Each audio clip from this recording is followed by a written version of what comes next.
Peggy 16. Sega. Total War combines turn-based strategy gaming with stunning real-time battles.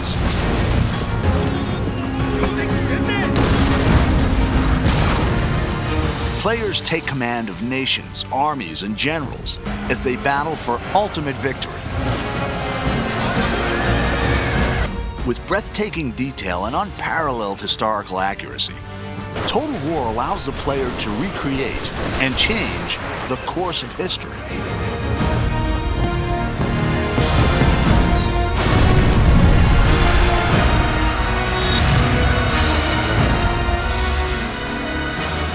In 2011, the award-winning Shogun 2 offered new AI, streamlined controls, and a host of multiplayer features.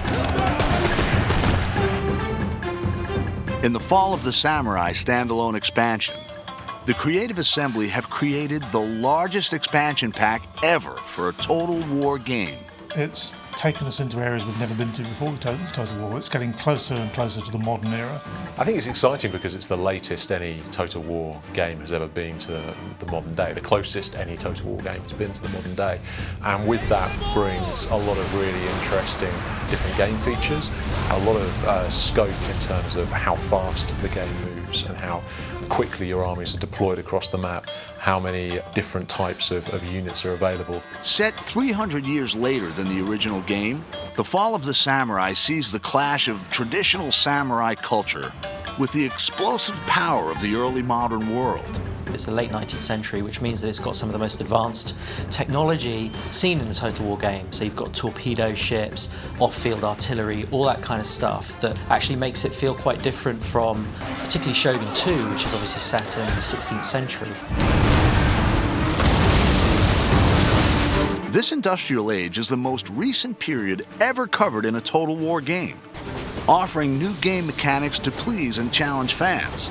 I mean, Japan actually started to build railways in this period or slightly afterwards. Railways on the campaign map have quite important strategic influence in that they allow you to move armies incredibly quickly. So as you capture more and more of the territory of Japan, you can move your armies around very effectively, and it's really important for bringing your best troops to the front. Fall of the Samurai doesn't require the original Shogun 2 game, and easy-to-follow tutorials will show new players how to command the action. It's a standalone expansion, so it's not a game add-on as such, in that you need the original game in order to play it, but it's a fully standalone version of the game itself. The game begins with the Boshin War in 1869, a dramatic turning point in Japanese history. The ruling shogunate is trading with the West, allowing new ideas to change Japan. Growing unrest ignites rebellion, which threatens to overthrow the shogun and restore the emperor to power for the first time in 600 years. The shogunate had ruled Japan for hundreds of years, since the time of Shogun 2.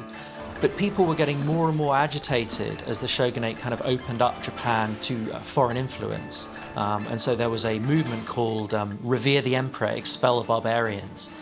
And it eventually sort of boiled up into full-blown rebellion where whole domains rise up and try and overthrow the shogunate.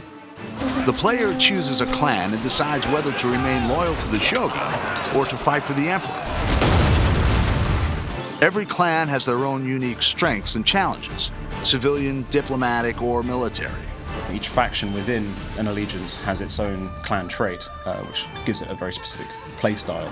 Like you might have one who is more open to modernization or trade, in which case they'll have access to cheaper modern units, more money from trade with Western powers, or you may have some who are just the opposite. In the next trailer, we'll find out how the campaign and the real-time battles have been reimagined and redefined.